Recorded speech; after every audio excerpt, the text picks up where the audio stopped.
ननद के साथ स्कूटी पर मायके से आ रही महिला पर अज्ञात युवकों ने गांव छीना के पास हमला कर दिया और उन्हें स्कूटी से गिराकर सोने की चेन झपट फरार हो गए। स्कूटी सवार भगवानसर निवासी अनीता और उसकी ननद हिमानी बुरी तरह से घायल हो गई। अनीता के सिर और गर्दन पर गहरी चोटें आई हैं। अनीता के ससुर जगदीश राज ने बताया कि उसकी बहू अपने मायके घर मीलवा गई थी, साथ में बेटी हिमानी भी थी। दोनों स्कूटी पर बुधवार शाम 4 बजे वापस आ रहे थे कि रास्ते में गांव छीना के पेट्रोल पंप के पास पीछे से आए बाइक सवार युवकों ने उनकी स्कूटी को लात मारकर गिरा दिया। जैसे ही वो गिरी तो एक युवक ने अनीता के सिर पर किसी तेज चीज से वार कर दिया और उसकी चेन छीन फरार हो गए। स्कूटी से गिरकर हिमानी के सिर, पैर और हाथों पर चोटें आई हैं, जबकि अनीता के सिर, कंधे और गर्दन पर गहरे घाव हैं। हिमानी ने बताया है कि युवकों ने कपड़े से मुंह ढके हुए थे। इस संबंधी शिकायत थाना शाला में कर दी गई है। वहीं उन्होंने कार्रवाई करने और लुटेरों को जल्द पकड़ने की मांग की है। की गलबात हुई है? मेरा नाम हिमानी है। अं मील मांगे दे ही भाभी दे पेके उतों आए करते ही ते रस्ते च आंदे आंदे उत्थे रुके भाभी दे भरा दी दुकान ते उस तो अगे आके उत्थे शीना पिंड पैंदा, उत्थे पेट्रोल पंप तो थोड़ी जी उरे आके उत्थे पिछों 2 बाइक ते आए मुंडे, उन्होंने सिर च भाभी दे कुछ मार के ते ओदी चैनी खोती ते नाल लत्त मार के हन थल्ले सुੱਟਤਾ। पता लगा कौन सी गए? उन्होंने लाल, एक ने लाल जा सिर ते परना बन्ने दा ही, एक ने पीला जा। किहड़े मोटरसाइकिल ते? मोटरसाइकिल दा उन्हां दा ना नंबर ही ना कोई। ਤੁਸੀਂ शिकायत दर्ज करवाई किते? हाँ जी। ਤੁਸੀਂ ਕੀ ਚਾਹੁੰਦੇ ਹੋ?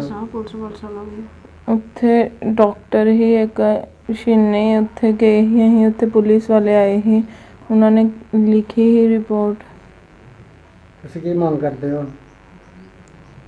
कि उन्होंने फड़न तो जल्द कार्रवाई की जाए। ਤੁਹਾਡਾ ਤੇ ਕੀ ਗੱਲਬਾਤ ਹੋਈ ਜੀ? अनीता है मेरा नाम।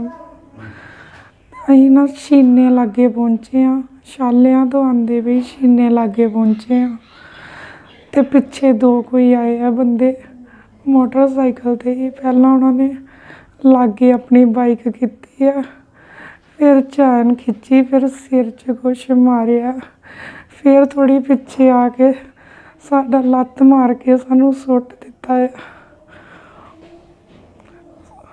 ਫਿਰ ਅੱਗੇ ਕੁਛ ਨਹੀਂ ਪਤਾ ਕੀ ਹੋਇਆ ਸਾਡੇ ਨਾਲ। ਕੌਣ ਸੀਗੇ ਤੁਸੀਂ? ਮੈਂ ਹੀ, ਮੇਰੀ ਨਨਾਣ ਹੀ, 2 ਜਣੇ ਹੀ। ਅਸੀਂ ਬੜੇ ਜਣਿਆਂ ਨੂੰ ਹੈਲਪ ਵਾਸਤੇ ਬੁਲਾਇਆ ਪਰ ਕੋਈ ਨਹੀਂ ਲਾਗੇ ਆਇਆ ਸਾਡੇ, ਕੋਈ ਨਹੀਂ ਆਇਆ ਸਾਡੇ ਲਾਗੇ। ਤੇ ਸ਼ਿਕਾਇਤ ਦਰਜ ਕਰਵਾਈ? ਹਾਂਜੀ। ਕੀ ਮੰਗ ਕਰਦੇ ਹੋ ਤੁਸੀਂ? ਕੁਛ ਨਹੀਂ, ਮੈਂ ਚਾਹੁੰਦੀ ਹਾਂ ਫੜਨੇ ਚਾਹੀਦੇ ਆ, ਫੜਾਉਣੇ ਚਾਹੀਦੇ ਆ।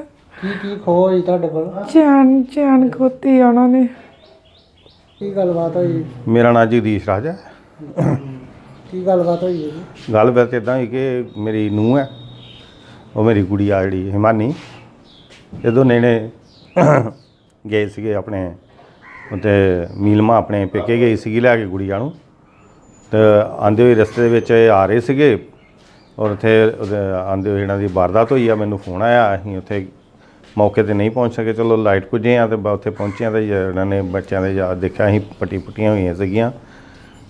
ਬਾਕੀ ਅਸੀਂ ਇਨਸਾਫ ਚਾਹੁੰਦੇ ਹਾਂ ਕਿ ਸਾਡੇ ਬੱਚਿਆਂ ਨਾਲ ਜੋ ਹੋਇਆ ਵਾਰਦਾਤ, ਇਹ ਅੱਜ ਤੋਂ ਸੁਣਨੇ 'ਚ ਆਇਆ ਉੱਥੇ 5-6 ਵਾਰਦਾਤਾਂ ਹੋ ਚੁੱਕੀਆਂ ਨੇ, ਅਜੇ ਤੱਕ ਕੋਈ ਐਕਸ਼ਨ ਨਹੀਂ ਹੋਇਆ ਉਸ ਇਲਾਕੇ ਦੇ। ਉੱਥੇ ਲਾਗੇ ਸਾਗੇ ਆਪਣੇ ਕੈਮਰਾ ਹੈਗਾ, ਉਹਦੇ 'ਚ ਪੈਟਰੋਲ ਪੰਪ 'ਤੇ ਹੈਗਾ, ਇੱਕ ਡੇਅਰੀ ਹੈਗੀ ਆ ਉੱਥੇ ਸੀਨੇ, ਉੱਥੇ ਵੀ ਹੈਗੇ ਆ। ਰਸਤੇ ਦੇ ਵਿੱਚ ਕੈਮਰੇ 3-4 ਲੱਗੇ ਹੋਏ ਨੇ। ਅਤੇ ਰਾਤ ਨੂੰ ਸਾਨੂੰ ਉਹਨਾਂ ਦਾ ਫੋਨ ਆਇਆ ਸੀਗਾ ਵੀ ਅਸੀਂ ਟਰੇਸ ਕਰ ਰਹੇ ਹਾਂ, ਪਰ ਹਾਲੇ ਤੱਕ ਸਾਨੂੰ ਕੋਈ ਉਹਨਾਂ ਨੇ ਫੋਟੋ ਨਹੀਂ ਉਹਨਾਂ ਨੇ ਭੇਜੀ ਹੈਗੀ। ਬਾਕੀ ਅਸੀਂ ਇਨਸਾਫ ਚਾਹੁੰਦੇ ਹਾਂ, ਸਾਨੂੰ ਨਹੀਂ ਹੈਗਾ ਕਿ ਇਹ ਜਿਹੜਾ ਗੁੰਡਾਗਰਦੀ ਆ ਖਤਮ ਹੋਣੀ ਚਾਹੀਦੀ ਆ। ਇਹ ਇੱਦਾਂ ਦੀਆਂ ਵਾਰਦਾਤਾਂ ਜਿਹੜੀਆਂ ਸਾਡੇ ਹਿੰਦੁਸਤਾਨ 'ਚ ਜੀਣ ਨਹੀਂ ਦੇਣਗੀਆਂ ਸਾਨੂੰ। ਪੰਜਾਬ ਦੇ ਵਿੱਚ ਬਹੁਤ ਹੀ ਮਾੜੀ ਹੈਲਪ ਹੋ ਰਿਹਾ ਜੋ ਵੀ।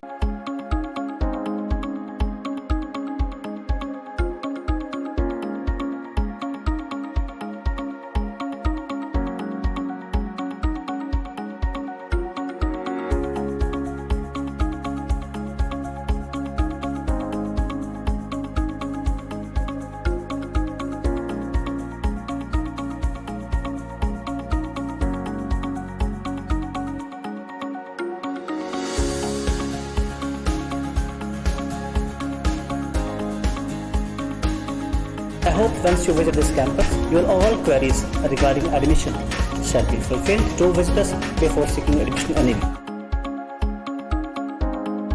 कोरोना से फाइट करने के लिए आप सब अपने घरों में हैं और आपका और आपके परिवार का मनोरंजन कर रहा है टीवी, इंटरनेट। क्या आप जानते हैं कि आपके घर में टीवी बराबर चलता रहे, आपका पसंदीदा चैनल आप तक लगातार पहुंचता रहे और इंटरनेट में कोई रुकावट ना आए?